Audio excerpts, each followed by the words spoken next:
morning. Who's getting ready for Christmas? A lot of hands go up. Decorations going up. Getting a present or two ready? No? Yes? This morning we hear about getting ready for something else. We hear about getting ready for Jesus coming. Yes, that's what we hear about. And the person who tells us Jesus is coming, do you remember who he is? John the Baptist, yes. And is he a pretty common, ordinary kind of guy?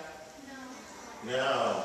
John the Baptist is weird, isn't he? He is. He's very odd. He lives in the wilderness. He eats locusts. It's a bug. Whoever's eaten a bug before? Your brother's eaten a bug. Have you eaten a bug?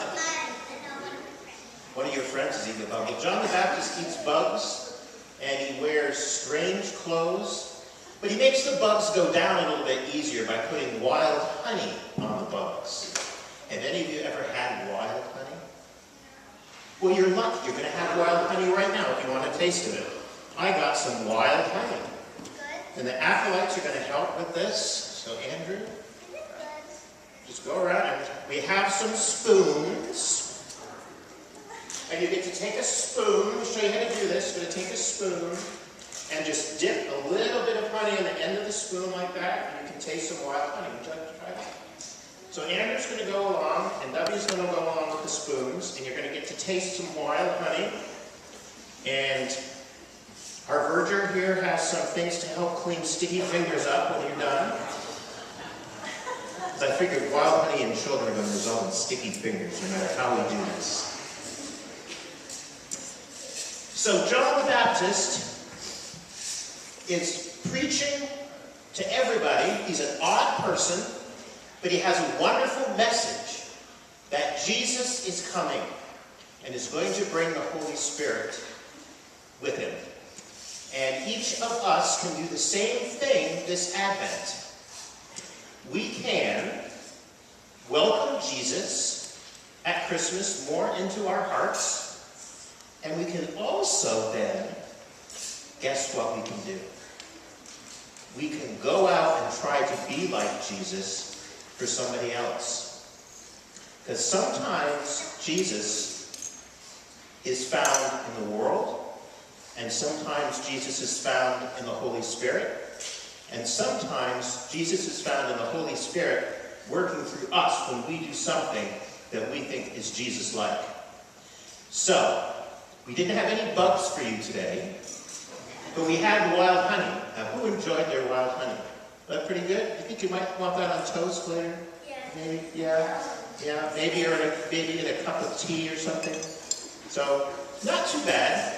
Not too bad. So all the people are doing what? When you get baptized, what happens? What happens to you? You've all seen somebody get baptized? Yes. What is the principal ingredient involved in baptism? Yes.